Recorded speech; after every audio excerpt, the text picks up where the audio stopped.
Okay, isang maganda mapagpalang araw sa ating lahat. Ang isang paraan ng pag-usapan, nawawala ang isang parts sa isang serkito ay posibilidad pa rin na mahanap natin sa pamagitan ng paghanap nito ng circuit diagram niya sa Google. Ayan na ito yung nawala na nito nakaraan, itong kapasitor, hindi ko na mahanap yung value niya.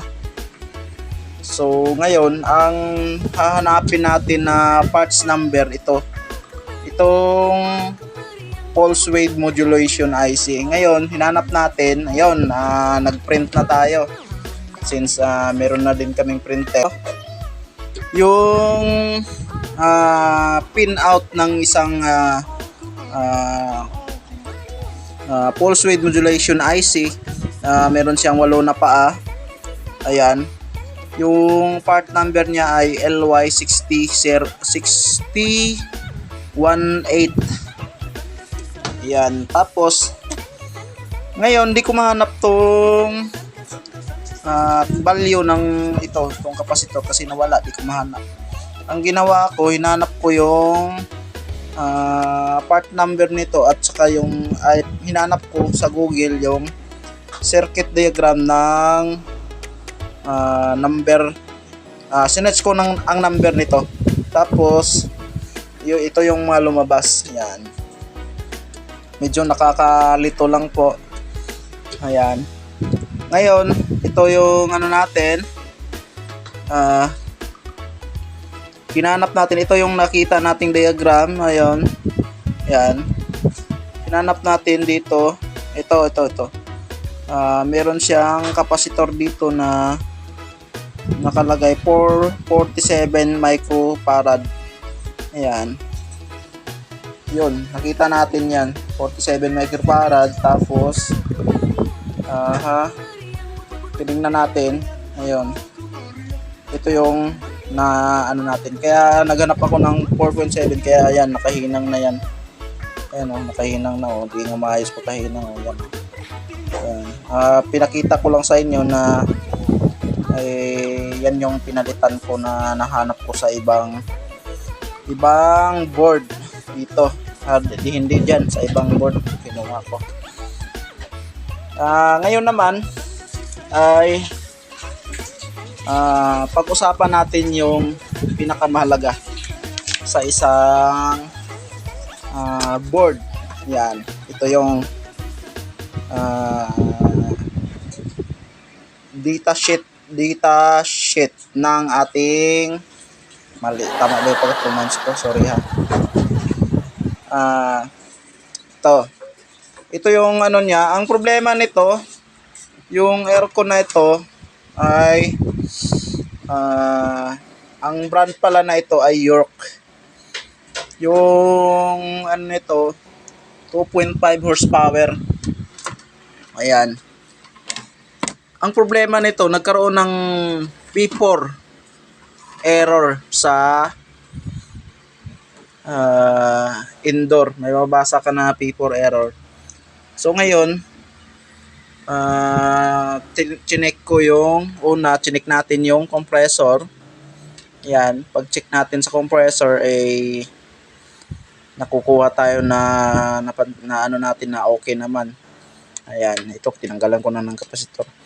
At ngayon, ang naging di ko mahanap yung unang problema niya kasi napansin ko buo naman yan.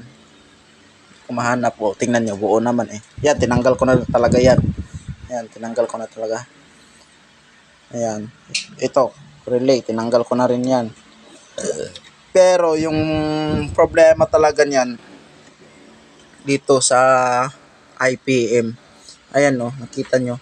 Yung dalawang paa na yan, dyan, yan, putol yan. Ayan.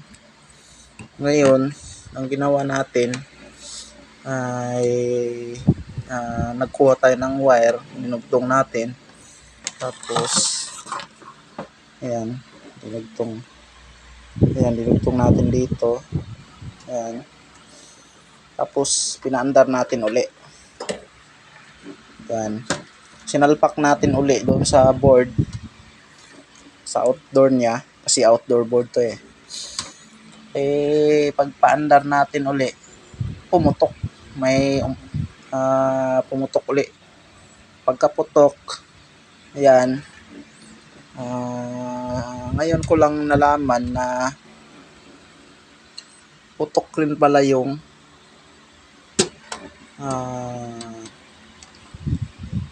system IC niya. Ayun, sorry sa video kasi di maano yung ano natin. Ayan. Wala, di talaga maano.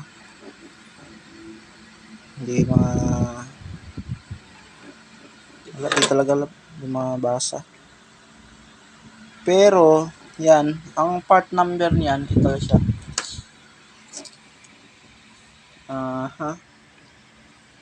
Yan. Yan yung IC part number niya. Tapos, ito yung pin out diagram niya. So, tinignan ko sa Shopee to. Meron din naman pala tayong ma-order nito sa Shopee. Orderin ko muna. Saka yung IPM niya. Kung kaya nating palitan tong IPM. Tapos, pangalawa, itong system IC. Ayan. Ayan. Yan yung dahilan pag nagkakaroon tayo ng P4 error. Puputok to, itong IPM, tapos itong system IC ay pumuputok din, nadadamay siya. Tingnan nyo. Yan. 2.5 horsepower pala ito. Ayan. Yan, natanggal ko lang yan kasi nga nakaraan kasi kinahuyan ko to eh. Kasi nasolve na kasi yung namin, yung sa aircon na ito. Nahanapan ko ng paraan. Ayan. Okay, at least alam natin na pag magkaroon ng P4 error, yung York or di kaya Opel, kapareho lang kasi si York, Opel, Midea, halos magkapareho lang kasi sila. Pero ito yung lumang modelo nila na na kung saan yung reactor nasa labas pa. Ayan, nakakonect yung reactor kasi ito yung sa compressor, di ba? Ayan, UBW. Tapos ito sa reactor. Tapos meron pa tong capacitor nakakonect. Ayan. Ayan. Tapos meron siyang dito oil free. Overload protection. Ayan. Okay, maraming salamat sa inyong oras sa panonood. Kung sa tingin nyo ay nakatulong itong aming video, paki-pitik na lang ng subscribe button kasi wala pa kaming subscriber. Ha ha ha.